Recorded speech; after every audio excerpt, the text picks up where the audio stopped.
What happens when the place you feel safest suddenly starts watching you? And what happens when instead of panicking, you smile back? Before we go any further, if you love cinematic stories about betrayal, secrets, and revenge, make sure you subscribe to Roots of Revenge, hit the like button, and leave a comment if you've ever felt someone crossed a line with you. Because this story didn't begin with a scream. It began with a blink. I was standing on a chair in my apartment, reaching up to change the battery in my smoke detector, when I noticed something that didn't belong. Not dust, not a screw. A tiny black dot, perfectly centered inside the plastic casing. A lens. The room felt like it shrank around me. The hum of the fridge grew louder.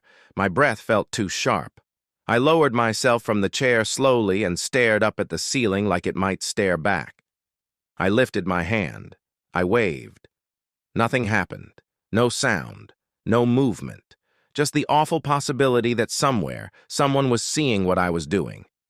I didn't call the police. I didn't tear it down. Instead, I smiled. And I decided to see who was watching. My name is Mira Vale. To the public, I'm an actress on the rise. I cry on camera for a living. I pretend to be in love for a paycheck. But in that moment, standing alone under that ceiling, I felt like something very different. I felt hunted. So I performed. I cooked dinner. I hummed. I let myself be boring. Whoever was watching needed to believe I was harmless. The next day, I tested the space. I stood under the detector and looked straight up at it. "Hi," I whispered. Still nothing. That night, I talked to the room like it was a person. "You must feel powerful," I said softly, sitting on my couch. "Watching someone without being seen." My voice sounded strange in the quiet. "You must think you own them." The silence answered back. On the third day, there was a knock at my door. Gentle, polite. When I looked through the peephole, my stomach dropped. Celine Ashcroft, the woman every camera loved. The actress who had taken me under her wing when I was new, who introduced me to my agent, who hugged me on red carpets and whispered advice in my ear, the woman who had access to my apartment, the woman who once joked, "I worry about you when I can't see you." I opened the door. "Mira," she smiled, holding up a bottle of wine. "Surprise." She stepped inside, directly beneath the detector. We talked about scripts, auditions, the industry. She laughed easily. She watched me closely. "You seem different," she said at one point. "In what way?" "Calmer," she said. "More deliberate." I smiled back. "I found clarity." She lifted her glass. "To clarity." Our eyes held a second too long. Then, just before she left, she paused at the door. "You know," she said gently, "if you ever feel unsafe, you can tell me." Her words sounded kind. They felt like a test. "I know," I said. After she left, I locked the door and slid down against it, my hands shaking. Not from fear, from certainty. Someone I trusted was watching me, and they had no idea yet that I was watching them too. I didn't sleep that night. Not because I was afraid something would happen, but because I finally understood something already had. Every memory with Celine started replaying differently. Every compliment, every coincidence. Every time she knew where I was before I told anyone. Every time she finished my sentences in interviews like she'd rehearsed me. She hadn't just been watching me, she'd been studying me. The next morning, I woke up early and changed nothing. Same routine, same coffee, same music, same sweater. If someone was watching, I wanted them comfortable. I wanted them careless. But this time, I wasn't alone. I borrowed a signal scanner from a tech-savvy friend who owed me a favor and didn't ask questions. I turned it on and walked slowly through the apartment. The little screen pulsed softly. Nothing. Nothing. Then, near the kitchen doorway, it spiked. I held my breath. The detector wasn't just a camera. It was transmitting. Live. I stood under it again and looked up. "You're not just watching," I whispered. "You're listening." I felt ridiculous saying that out loud, but I also felt seen. That afternoon, Selene texted me, just a heart emoji. Then, "Thinking of you?" I stared at the message until the screen dimmed. Thinking of me, watching me, owning me. I replied with a smile emoji. That evening, I went out for dinner with a producer friend and made sure to talk loudly about a fake audition across town. A romance film. A big one. The kind Selene would kill to be part of. "I don't know if I want it," I said dramatically. "The character feels empty." I let the words hang. Then I went home. The next morning, entertainment news broke. Selene Ashcroft had been spotted meeting with the director of that exact film. I laughed. Not because it was funny, but because it was proof. She was using my life as her script. So I rewrote it. I started planting things, fake insecurities, fake secrets, fake weaknesses. I cried on the couch one night and said out loud, "I don't think I can handle fame. I just want to disappear." 2 days later, Selene called. "You okay?" she asked gently. "You've been on my mind." Always. Another night I whispered, "I feel so alone." The next day she sent flowers, white lilies, funeral flowers. I played the role she expected, fragile, confused, grateful, and she played hers, concerned, protective, possessive. Then I invited her over. "Can I get your advice?" I asked over the phone. "I'm spiraling a little." Of course she came, she always did. She sat on my couch, her hand warm on mine, her eyes full of practiced empathy. "You know," she said softly, "people in this industry take from you. They don't care if it hurts." "I know," I said. "I just want to keep you safe," she whispered. "From what? From who? From yourself?" She looked up at the ceiling again, just for a fraction of a second. Enough.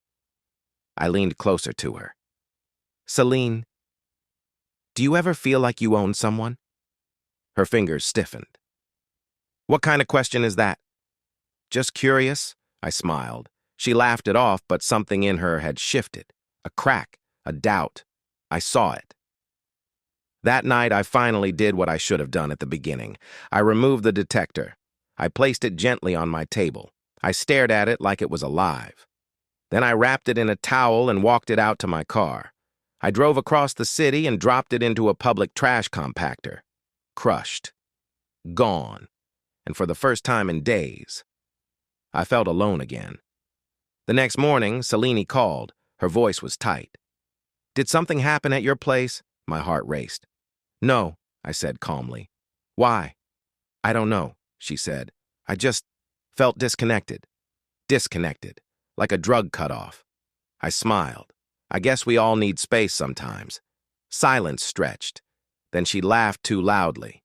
"Of course." But the game had changed. She no longer had eyes inside my walls, so she came closer instead. And I knew. Part 3 wouldn't be about watching. It would be about confrontation, and I was ready. Selene didn't wait.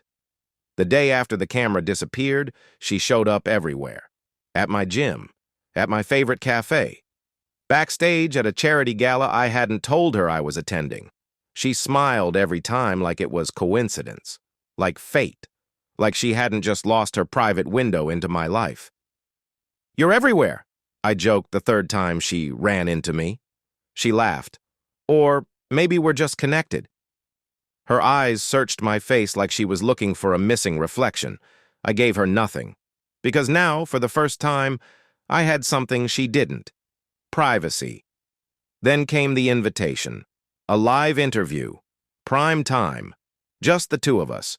Hosted by a charming late-night celebrity interviewer named Julian Cross. "The world wants to see you together," Selene said sweetly over the phone. "Mentor and protege, full circle moment." I almost said no. Almost. But I heard something in her voice, a need. So I said yes. The studio lights were blinding, the audience warm and loud. Julian grinned at us like we were about to give him ratings gold. "You two are Hollywood royalty," he said, "but I hear there's been tension?" Celine laughed lightly. "Oh, no tension, just growth." I smiled. "Growth can be uncomfortable." The audience chuckled. Celine glanced at me. A warning. Julian leaned forward. "Mira, you've said before you felt watched in this industry." Celine's fingers twitched. "Yes," I said calmly. "Sometimes people confuse admiration with entitlement." The air shifted. Celine laughed again, sharper this time. "That's a dramatic way to put it." "Is it?" I asked, turning to her. She met my eyes, and I saw it. Fear. Not of being exposed, but of losing control. The audience felt it too. They went quiet. Julian blinked. "Care to elaborate?" "Not yet," I said. Celine's smile faltered just enough. After the show, she pulled me aside backstage. "What are you doing?" she whispered. "I'm telling the truth." "No," she said. "You're threatening me." "Only if you're guilty." Her breath caught. "You're imagining things."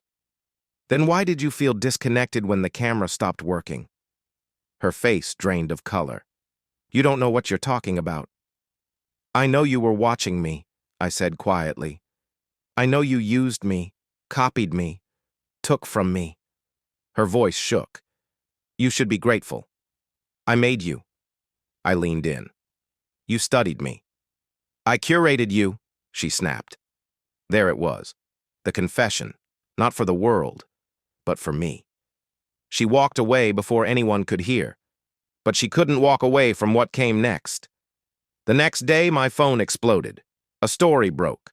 Anonymous sources accused Celine of emotional manipulation of younger actresses, of controlling behavior, of crossing personal boundaries, not crimes, patterns. The public didn't need proof. They needed a narrative. And Celine had just lost control of it. She called me, screaming, "You did this!" "I didn't," I said honestly, "but I let it happen." "You're destroying me." "No," I said softly. "You destroyed yourself. I just stopped letting you do it in my shadow." She hung up. I sat in silence, not triumphant, not satisfied, just finished, because revenge isn't loud, it's quiet. It's the moment you stop needing someone's fear to feel powerful. And Celine, she stopped appearing. No interviews, no red carpets, no smiles, just absence. And the world moved on, but I didn't. Because stories don't end when the cameras stop. They end when the audience decides what they mean. And mine wasn't over yet.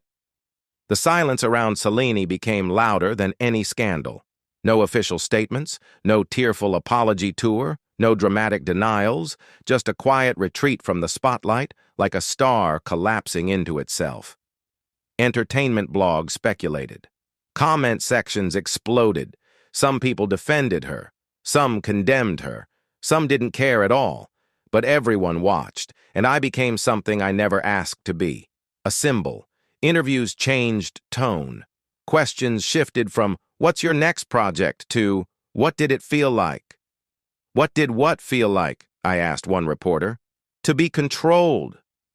The word echoed in my chest. I chose my words carefully. "It felt small," I said, and then it felt finished. People loved that answer. It made them feel like there was an ending. But healing doesn't end. It unfolds. Strangely, my career improved. Not because of pity, but because I stopped performing off-screen. Directors said I felt present. Fans said I felt real. I wasn't trying to be seen anymore. I was just being. One night, months later, I walked into my apartment and noticed something I hadn't in a long time. The quiet felt safe. Not empty, not heavy, just quiet. I sat on my couch and looked up at the ceiling where the detector had been replaced with a new one, clean and ordinary. No lens, no watcher, just a piece of plastic doing its boring, honest job. I smiled, not for anyone else, just for me. Celine sent one last message. It was short. I never meant to hurt you. I stared at it for a long time. Then I typed back. I know, but you still did. I didn't block her. I didn't reply again. Some doors don't need to be slammed, they just need to be closed. The audience kept reacting long after the story cooled. Some called me brave, some called me manipulative. Some said I should have gone to the police. Some said I did exactly what I had to. Maybe they were all right. Maybe none of them were. What mattered was this. I chose myself. And in doing that, I took back something no one has the right to steal. My sense of being alone. Not lonely, but sovereign, untouched, unowned. That's what revenge really is. Not punishment, not humiliation, but independence. So now I ask you, what would you have done? Would you have confronted her sooner, gone public immediately, stayed silent, or done exactly what I did? Tell me in the comments. I want to know what you think. And if you want more stories like this, more cinematic, emotional, unsettling journeys into power, betrayal, and revenge, make sure you subscribe to Roots of Revenge, because some stories aren't meant to comfort you. They're meant to wake you up.